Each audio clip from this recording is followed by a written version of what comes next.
minds that plot destruction, sorcerer of death's construction, in the fields of bodies burning, as the war machine keeps turning, death and hatred to mankind, poisoning their brainwashed mind. Welcome to the Anarchist World This Week, broadcast across Australia on the National Community Radio Satellite. Listen to the Anarchist World This Week, Australia's sacred cow slaughterhouse. Listen to analysis of local, national, international events. Listen to analysis you'll never hear anywhere else.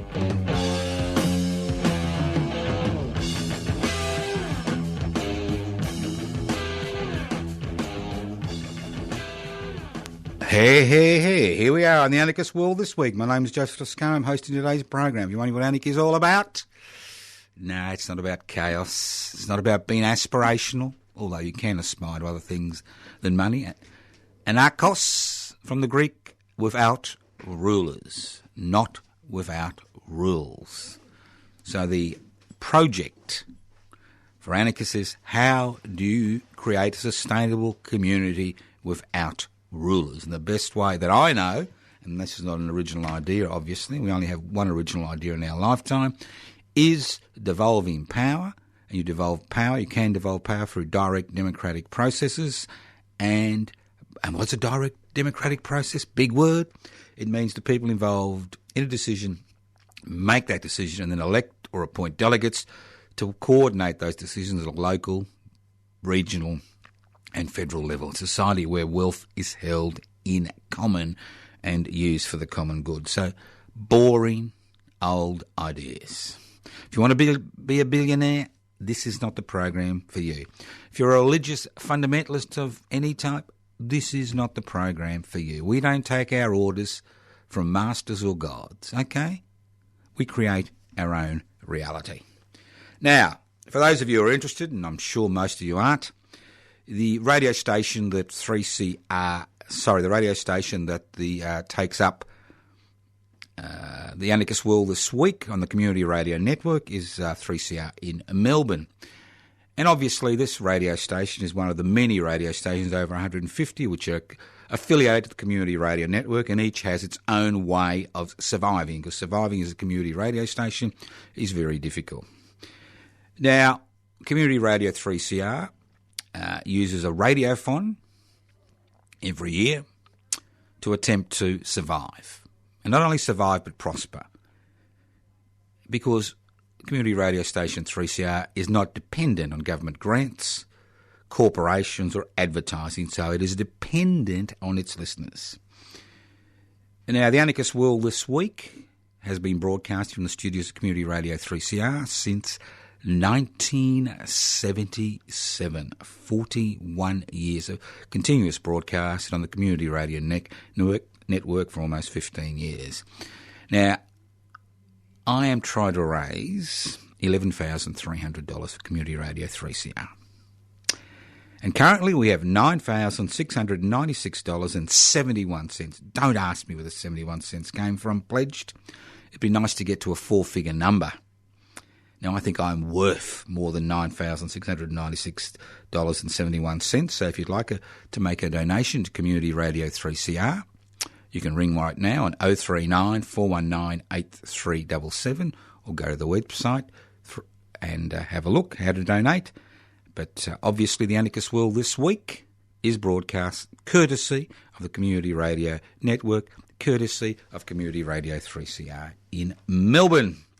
That's the end of the paid advertising. Well, it's not paid advertising because I've never actually been paid a cent in my life. It's that simple. For broadcasting, I do it as a labour of love. And people say, why do you bother, Joe? Why do you bother? I'll tell you why I bother. Because I do believe in the power of one. I do believe that change is possible, change is desirable, and that hope, the love child of desire and expectation, is essential to cushion the misfortunes of human existence. And it wasn't people like you who listen to the Anarchist World this week and who go the next step and help financially and physically, nothing would ever change. Nothing would ever change. And what we've seen in this country over the last 40 years is a triumph of the deregulation, privatisation, corporatisation, globalisation brigade. A triumph. And about 10% of Australians have done exceptionally well. About another 60% are mired in debt, and we, people like me, and we stumble through each week. And then there's 30% of Australians who rely on social security benefits to survive. And that's the key word, survive. And we have a corporate-owned media and government guild at ABC, which is struggles with providing an analysis, let alone an alternative. So what I've attempted to do through the Anarchist Institute over the last the Anarchist Institute has only been in existence since 1986, but through the Libertarian Workers for a Self-Managed Society, which was the organisation which was started in 1977 by my late wife Ellen Jose and myself, an anarchist organisation. What we attempted to do, and what we continue to attempt to do with the assistance of hundreds, if not thousands of people across this nation, is create circumstances, create events and create organisations whose primary role is to improve people's lives and usher in fundamental, radical, egalitarian social change. Whether we've succeeded or not, or whether we continue to succeed or not, is up to other people to decide. It's not up to me. I've never been a big one on self-reflection.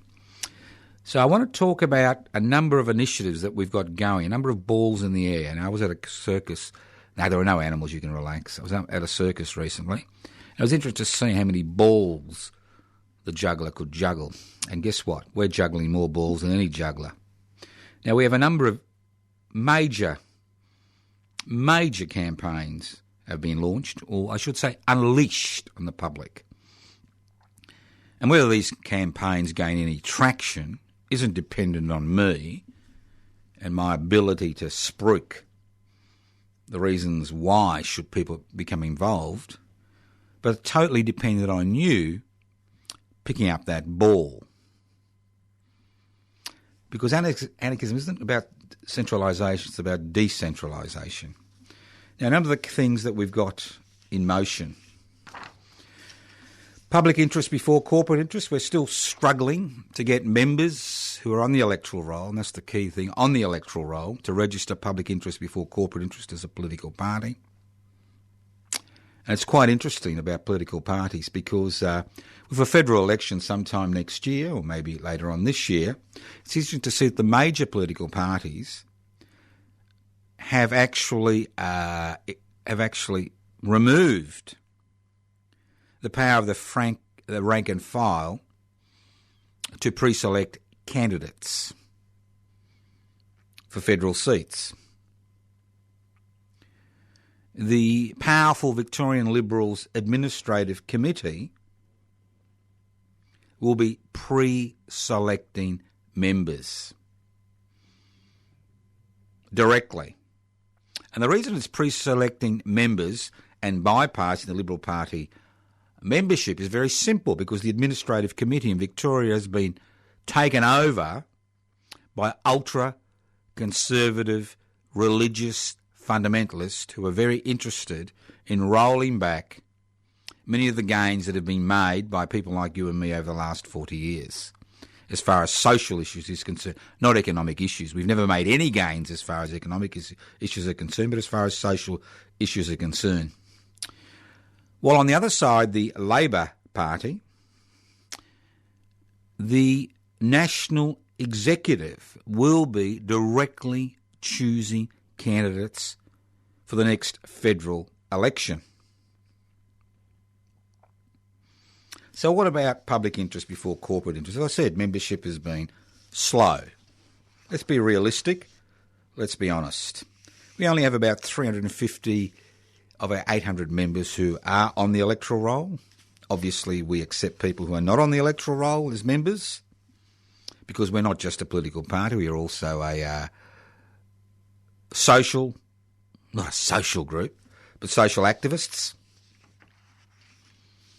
And if you want to join public interest before corporate interest, you can always look at the website, pibci.net, look at the Facebook page, or go to the you can go to the webpage, pibci.net, and download the application form and become a member.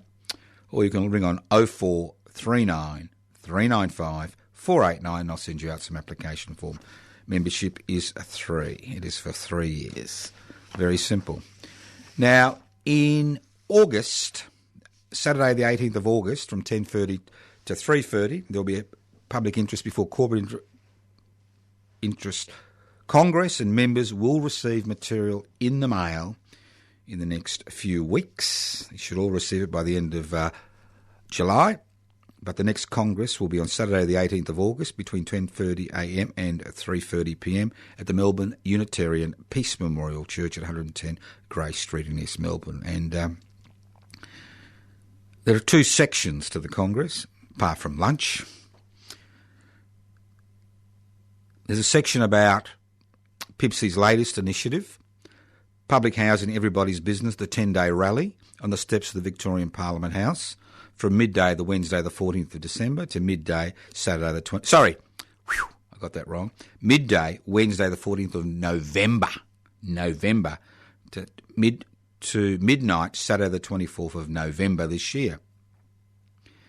Now, this rally is a public interest before corporate interest initiative and is designed to force electors and candidates to seriously consider the issue of public housing in the 10 days before the Victorian state election. Now, we welcome observers at the Congress, but observers obviously don't have voting rights. Only members have voting rights. So if you want to vote, if you want voting rights, you want to come to the Congress, you're interested in public interest before corporate interest, now is the time to join. Download pibci.net. Also, the coordinating committee will be reporting back on their initiatives regarding establishing concrete policies for public interest before corporate interest. They've been working very hard, and they'll be presenting the results of their work for discussion. And there'll be an open discussion after their presentation on current policy proposals, as well as an open discussion on any other policy initiatives that people are interested in. Now, obviously, observers, are welcome to come and observe. Observers don't have a right to speak or vote. If you want to have a right to speak or vote, you need to be. It is a PIBCI Congress for members, but we do open it up to observers. Join, come along. Saturday the 18th of August, 10:30am to 3:30pm. And that brings us to another initiative, as I said, expanding the Public Housing Everybody's Business initiative, 10 days in November. Now, this is something that concerns all Australians, not just Victorians, but especially Victorians, because Victorians have the lowest rate of public housing in the country, and more importantly, both major political parties, the Liberal National Party and the Labor Party, which is currently the government in Victoria, are hell-bent on privatising what is left of the public housing sector. Now, the Victorian state election will be held on Saturday, the 24th of November. And it will be dominated by a law and order and infrastructure debate. I can build 4 freeways. Well, I'll build 5 freeways, and see you on that. It's like a poker game, an infrastructure poker game and a law and order poker game.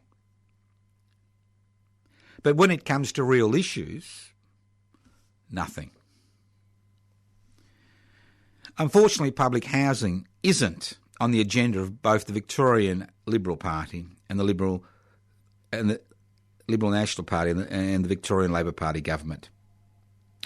Now, if we do not get a hung parliament in the Legislative Assembly in Victoria, public housing is finished in Victoria. And that means it'll be finished in New South Wales and other parts of the country where it's under extraordinary pressure. In order to ensure public housing is a significant issue at the Victorian state election, public interest before corporate interests have launched the Public Housing Everybody's Business Facebook page to keep you up to date on our initiative to hold a 10-day rally, 24 hours a day, from midday Wednesday the 14th of November to midnight Saturday the 24th of November on the steps of the Victorian Parliament. The slogan which we'll be using for the election, hopefully, members of PIPSI will be standing as independents, as we're not a registered political party, at the Victorian state election and possibly the federal election. The slogan we'll be using for the Victorian state election is very simple. Use Victorian stamp duty revenue, $6 billion plus per year, for public housing. House 1 million Victorians in public housing by 2029. Very simple. If you use stamp duty revenue in Victoria for public housing, you can house 1 million Victorians by 2029, an extra 1 million Victorians in public housing by 2029, and an extra 2 million Victorians by 2039. I mean, the campaign is focused on one issue, to bring the issue of public housing directly to the community's attention. And the 10-day rally will be supporting candidates for the Victorian Legislative Assembly and Legislative Council who support the extension of public housing in Victoria. Not just the protection, but the extension.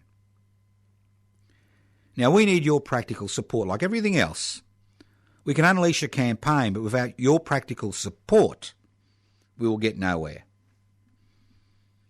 So, if you're working, take your holidays from the 14th of November to the 24th of November.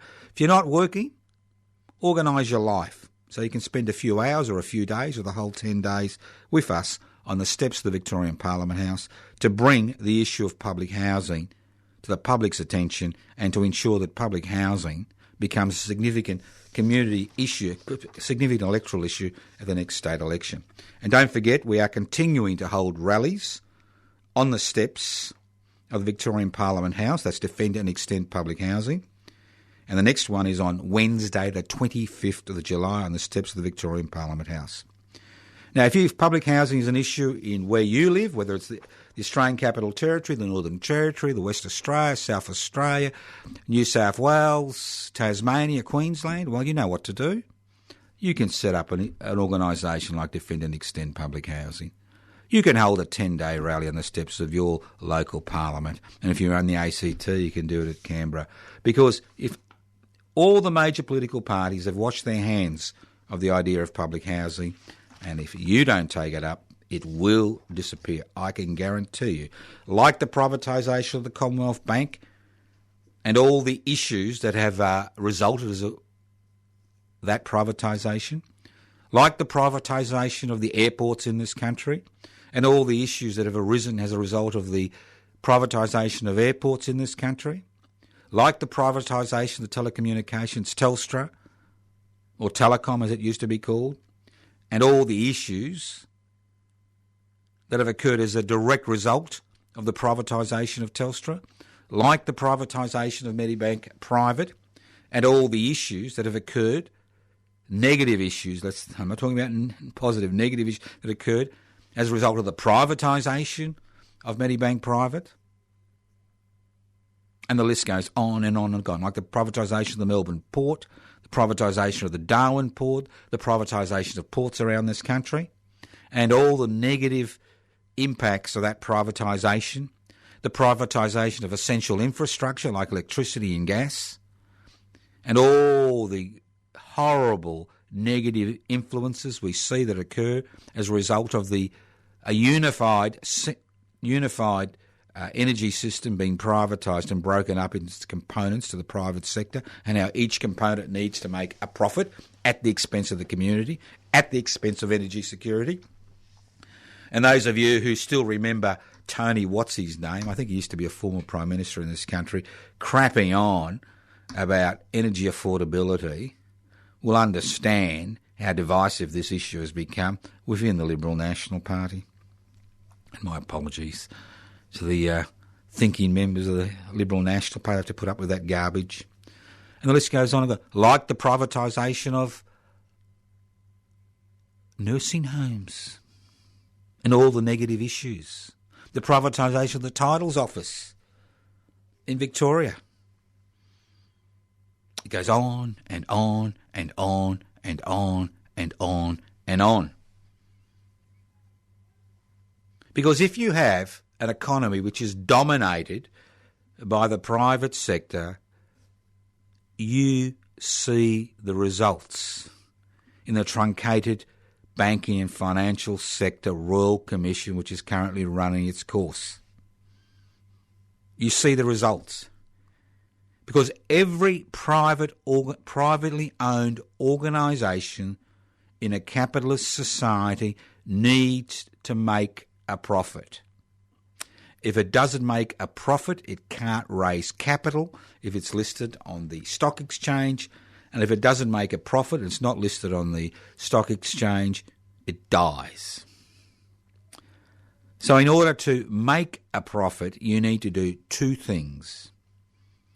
You need, one, you need to exploit your customers and clients.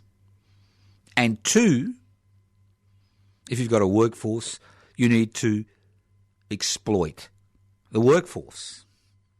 And whether it's, all these so-called new technology companies which have sprung up, which are providing so-called services like, Uber taxis and Uber Eats and Uber whatever, just remember, they make their profit by turning their workers into subcontractors who have no rights. It's very simple. It's a very simple concept. Capitalism is very simple. You need to make a profit. So if you privatise the nursing home sector, you add an extra layer to the cake. Every time you privatise something, you add an extra layer. Because a dividend, a return, has to go back to the owners or shareholders. And the greater the dividend and the greater the return, the greater the possibility of expansion, because more and more people will invest in that corporation or company or business. That's the nature of the beast. That's what it's about. It's not about looking after the community's needs. It's not about looking after Australians' needs. It's not about looking after their customers' needs. It's not about looking after their workers' needs. It doesn't mean that all businesses work like that. And obviously there are many businesses that do look after their employees and customers. But in the significant majority of cases, the forces at work, as we saw with the so-called Australian Mutual Provident Society, AMP, which was demutualised in the 1980s, what you see is this drive to maximise profits, whether it's based on a bonus system for employees and a minimum salary plus a bonus system, whether it's based on the idea that you need to increase dividends to retirees who've been forced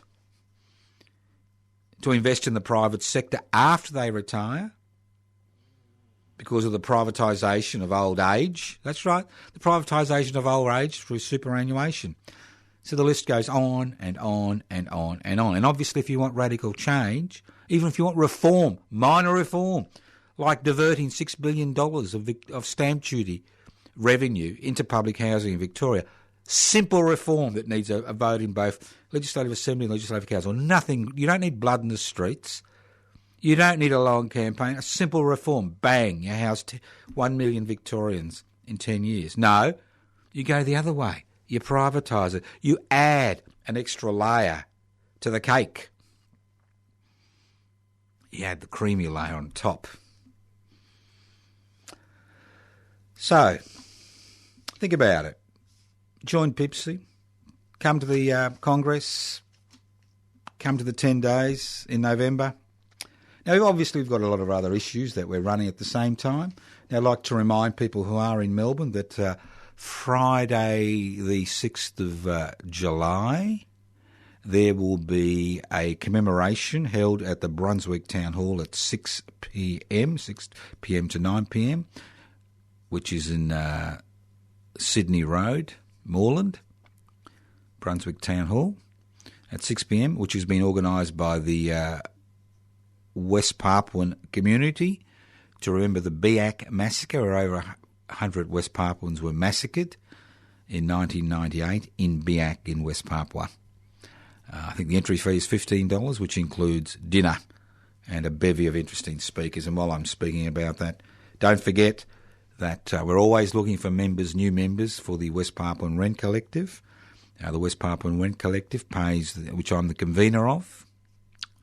So I can assure you it's a Rigididge organisation. We account for every cent that's donated. The West Papuan Rent Collective pays the rent on the West Papuan office, which is at Suite 211 838 Collins Street in Docklands. And this office, it's not just a focus for West Papua independence in Melbourne, Victoria, not just a focus in Australia, but it's acting as an international hub for that increasingly important struggle for independence for West Papua. So that's Brunswick Town Hall, 6 p.m, Friday the 6th of July, $15 includes dinner. Get there early because 6 to 7 is dinner, and then there are other speeches or talks, movies, you name it, it's all there. Okay, now another interesting project that I'm involved in, which I'm convener of, is the Peter Norman Commemoration Committee. Tuesday the 16th of October marks the 50th anniversary of the principled stand that Peter Norman, the Australian 200 metres silver medalist, took on the dais with Tommy Smith and John Carlos at the 68 Olympics, where he publicly, on the dais, supported their struggle for universal human rights. Each and every one of them paid a huge price for their defiance, because in 1968 the world was a very different place than it is in 2018. Peter Norman died in 2009, and he was held in such high respect by Mr. Smith and Mr. Carlos. They came to Melbourne to attend his funeral and acted as pallbearers and spoke at the funeral. When they returned back to the United States of America, they convinced the American Track and Field Association, which had Peter Norman as their personal guest at the Sydney Olympics in 2000, when the IOC forgot conveniently to invite him to the Sydney Olympics, to declare the 9th of October, the day of his funeral, as Peter Norman Day. And this year, once again, we'll be having a Peter Norman Day, which we will inform you about the location in the next month or two. But more importantly, on the 16th of October,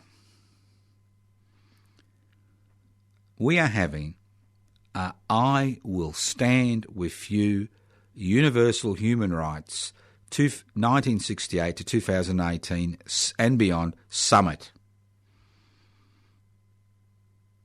Because the issues they fought for are issues which are as relevant today as they were 50 years ago. The city of Melbourne, where Peter Norman was born, educated, taught and died, has changed radically in the last 50 years. Now, I've lived here for the last 41 years, or 42 years in the city of Melbourne, 41. 42 in the city of Melbourne. Radical changes. Not only has the population doubled, but what we have today is a multicultural society, as we have in almost every capital city in this country and many regional centres. And the glue that holds together a multicultural city is human rights, universal human rights, respect and dignity. That is the glue that holds it together. And we can all be Peter Norman. We can all call it out. And the Peter Norman Commemoration Committee is holding this summit, to which there is 3 entry, at the Melbourne Unitarian Peace Memorial Church in Grey Street in Melbourne from 10 a.m. to 4 p.m. And we're looking for a list of interesting speakers, interesting keynote speakers, and we would be very grateful for suggestions, not only speakers but entertainers. And you can email me at info@peternormancc.com. info@peternormancc.com. We're also struggling to have a major or significant interactive monument erected, not just to Peter Norman the man, but more importantly to the ideas that Peter Norman supported in 1968 in the centre of Melbourne, in the soon-to-be redeveloped and redesigned Melbourne City Square, which currently is undergoing major transformation as Metro Melbourne builds an underground railway station there. So put it in your diary. Tuesday the 16th of October 2018, 3 entry. We're looking for interesting keynote speakers, so if you know any interesting keynote speakers, you can either email me at info@peternormancc.com, or if you're not computer literate, don't worry, you can leave a message on 0439 395 489. There's no point ringing if I don't answer, if you don't leave a message. I need a message to respond to. Or you can send suggestions to Post Office Box 20, Parkville 3052. Post Office Box 20, Parkville 3052.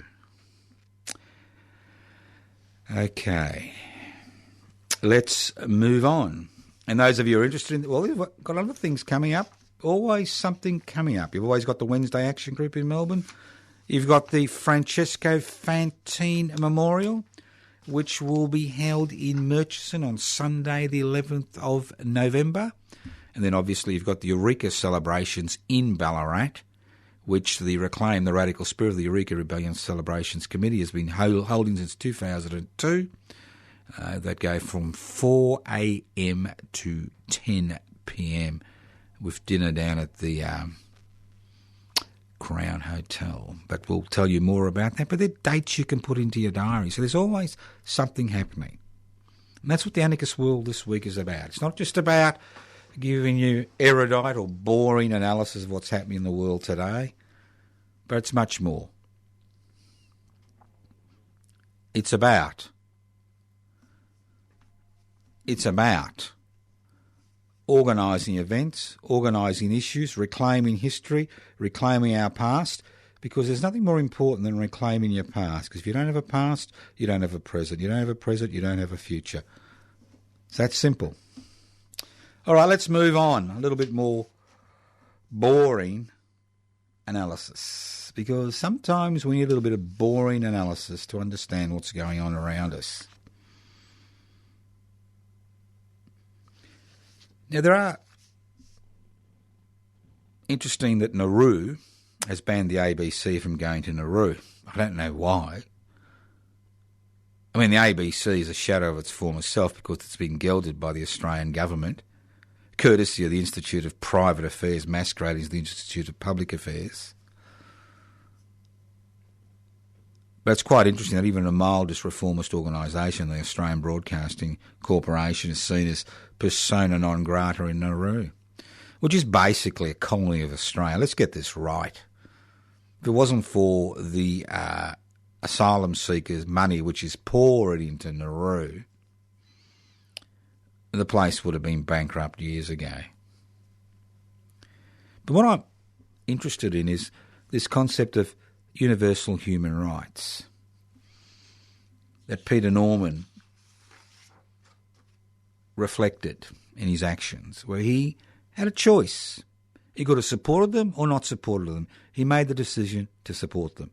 He may not have understood the gravity of what would happen to him for the rest of his life as a result of those few minutes on the dais. But he supported them.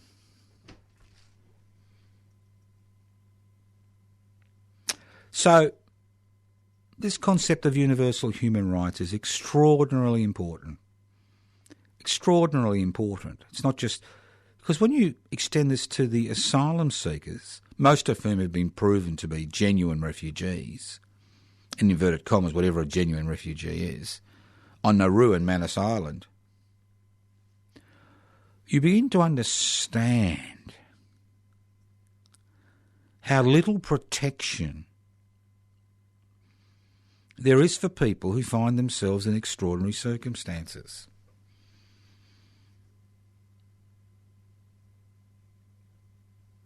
How little support. There's almost 3,000 people on Manus Island, Nauru, who've been languishing there for 5 years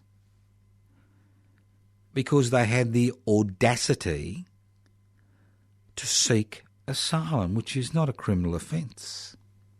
Had the audacity to be processed as genuine refugees. And the cruelty that has been demonstrated by successive federal governments regarding these individuals and these families is extraordinary. On Nauru, there are 40 children who've been born on Nauru whose parents are refugees. There's 154 children on Nauru. There are people on Nauru and Manus Island who have no future and no hope. And although we are bankrolling their incarceration on Manus Island and Nauru, we bankroll it, the taxpayer, billions of dollars every year. I think it's over $3 billion every year, to keep 3,000 people in prison. You could put them in the penthouse of the Hilton and get change from your money because we want an example. We want an example. As if we are happy to sacrifice human beings as an example. I mean, I'm not much of a religious scholar, but didn't the Bible say, the Christian Bible, the Old Testament, New Testament, who knows which one, the Jewish Bible, the Christian Bible, the Old Testament, that you don't visit the sins of the father on the children? Isn't it the basis of any civilised law, civilised state, that you don't punish people who are not guilty of a criminal offence? What concerns me is the fact that there is no hope and no future. We'll be saying the same thing in 10 years. And what's even more extraordinary, when a decade ago a case was taken to the High Court clearly stated there was nothing in the Australian Constitution which prevented an individual to be indefinitely detained at Her Majesty's pleasure for no reason at all. And that's the weakness of our Constitution, that there are no human rights. So this summit on human rights on the 16th of October is exceptionally important, and we encourage you to come and bring your friends. But more importantly, or just as importantly, if you know of an interesting person who you think should be speaking, a keynote speaker at this event, and obviously we've sent out invitations to the usual suspects, give us a ring on 0439 395 489. 0439 395 489, or email us at info@peternormancc.com, or write to us at Post Office Box 20, Parkville 3052. Okay? Let's move on. Now, it's interesting, isn't it? Tax is terrible, isn't it? We all say tax is terrible. What is tax? We've had a big tax debate, and we'll see whether our aspirational voters will vote for the Liberal National Party as a result of the big tax debate. It's been an extraordinary debate, because tax is about redistributing wealth. It's not about creating wealth. It's about redistributing wealth. And in a country where there are no death duties and minimal taxation revenue comes in from outside the personal income tax field, it's important that we do have some type of taxation system which tends to redistribute wealth.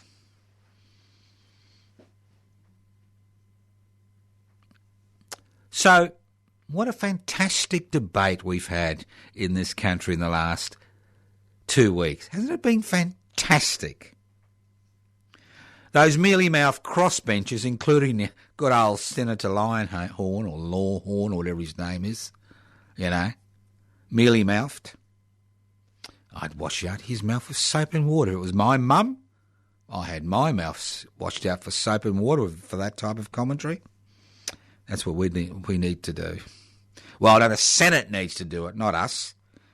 They should wash out that senator's mouth with soap and water. Extraordinary scenes. But getting back to tax, we've had legislation which has been passed which will allow somebody earning $200,000 a year, which is not an insignificant amount. What's that? $4,000 a week, $800 a day. That's a nice wage. I'd like to have that wage, $800 a day. Pay the same tax as somebody earning $800 a week. All right, so somebody earning $4,000 a week pays the same tax as somebody earning $800 a week. I love it. And all the crossbenchers, except one, I think, crossed the bench and said, "Hallelujah, brothers and sisters. We are now in a period of the aspirational voter." The aspirational voter. Aspirational voter.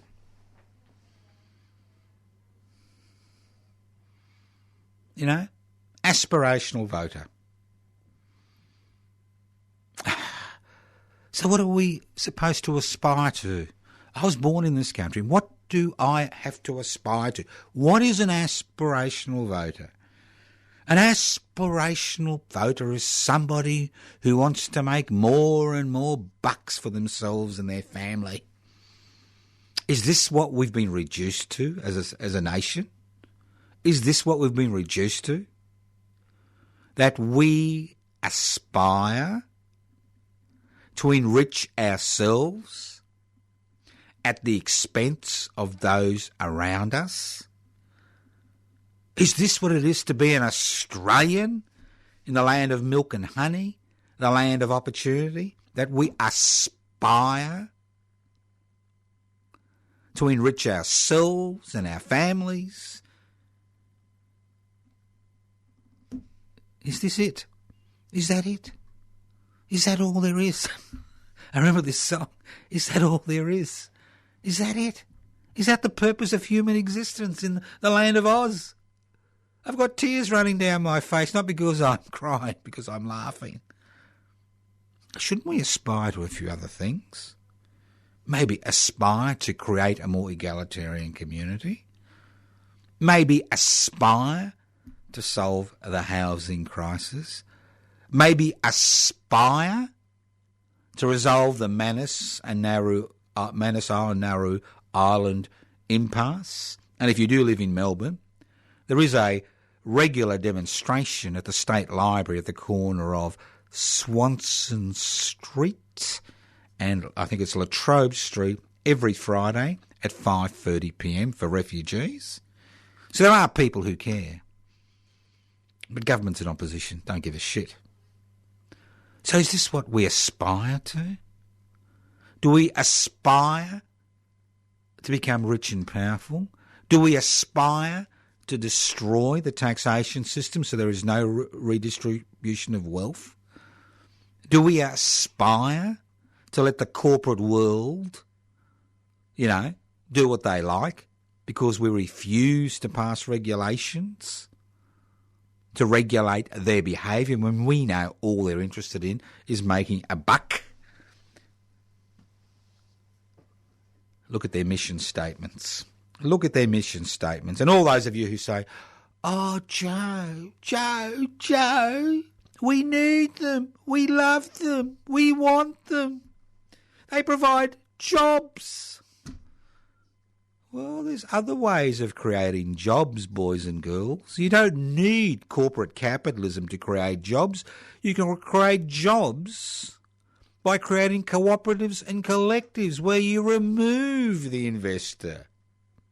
You remove the need to make a profit. Bingo. Simple. No big deal. But no. We need to continue headlong in the deregulation, privatisation, corporatisation, globalisation Melbourne Cup. It's the main game. It's the main race. Well, it's my job and your job to ensure that it is not the main race, that we aspire to more than lining our pockets. All right? We aspire to more. Well, if you don't, good luck. Because at the end of the day, something I learned a long time ago? It doesn't matter how many toys you have, you can't take it with you. So why don't you use it to assist people today? A radical concept. Now, look, I'm not into charity or philanthropy. I'm sick of charity and philanthropy. I'm not saying there isn't a role for it in a capitalist society, but I want to live in a society where we don't need charity and philanthropists. That's what anarchism is about. It's about creating that society where everybody has access to the decision-making processes and the wealth. It is the Commonwealth of Australia, isn't it? That's what it's about. The Commonwealth of Australia. Charity and philanthropy, Band-Aids. Band-Aids to stop the hemorrhaging. Band-Aids to stop the hemorrhaging. You want to stop homelessness? You want to stop the housing crisis? It's very simple. A strong public housing sector. You want to have a stable, secure financial and banking sector? You need a public banking sector, a public financial sector to act in competition with the privately owned banks. You want a reasonable nursing home sector that looks after the increasing needs of the increasingly ageing population in Australia? You don't privatise the not-for-profit sector. What you do is you create a strong public nursing home sector. Then you've got competitions between the two sectors. Because when the state controls everything, you have problems. major problems. And when the private sector controls everything, you have major problems. So you need competition. So why shouldn't we have legislation in this country which assists the development, the creation of cooperatives and collectives which can act as a third economic arm in society, whose major function is to provide good services to the population and to provide employment for people?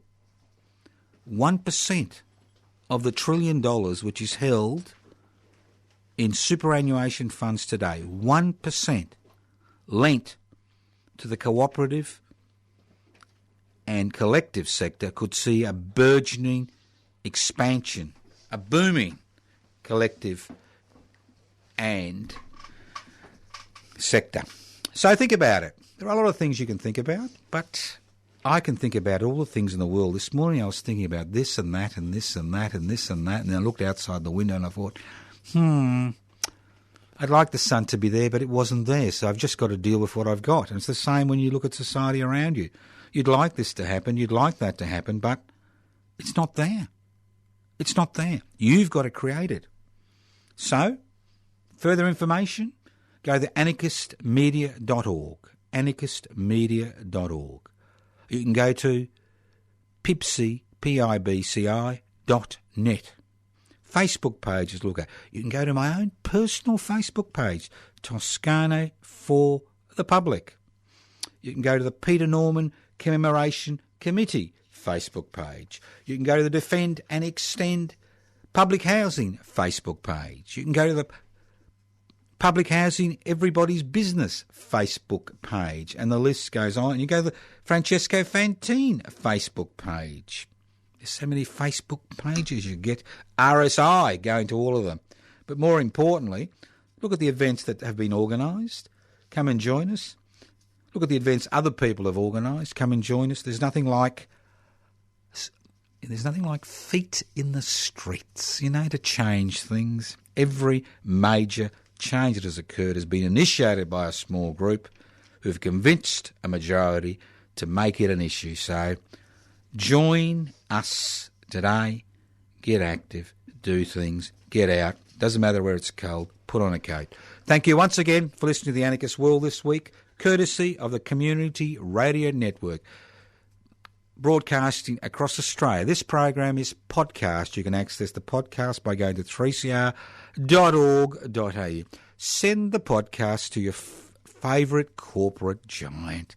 Send the podcast to the Anarchist World this week to your favourite politician. Send it to your enemies. Send it to your friends. It is a podcast. It's freely available. Just go to 3cr.org.au. Don't despair. I do answer letters. I don't get many these days, but send them to Post Office Box 20, Parkville 3052. Post Office Box 20, Parkville 3052. And you can always leave a pleasant message on 0439 395 489. 0439 395 489. Thank you for listening to the Anarchist World this week on your local community radio station. This program has been streaming live via the studios of 3CR in Melbourne. The program is podcast. You can go to 3cr.org.au. That's 3cr.org.au to pick up the podcast. As I said, once again, I love letters. We need stamps. We need $1 stamps. I need as many as possible, another 700. Post them now to Post Office Box 20, Parkville 3052. Post Office Box 20, Parkville 3052. And don't forget, if you've got spare change in your pocket, send it to the 3CR Radiophone. Give them a ring, 039 419 8377, or donate at 3cr.org.au, or join the West Papuan Wren Collective and change the course of history. Thank you once again for listening to the Anarchist World this week, broadcast courtesy of the Community Radio Network across Australia, streaming live on the World Wide Web. My name's Joseph Toscano. I hopefully will be broadcasting next week. Well, you never know what happens in the good fight for life. You never know. So listen in to the Anarchist World this week, next week on your local community radio station. Evil minds that plot destruction, sorcerer of death's construction. An analysis you'll never hear anywhere else. Anarchist World this week. Australia's sacred cow slaughterhouse. 10 a.m. every Wednesday. Listen to the Anarchist World this week for an up-to-date analysis of local, national and international events. Poisoning their brainwashed minds. Oh, Lord, yeah.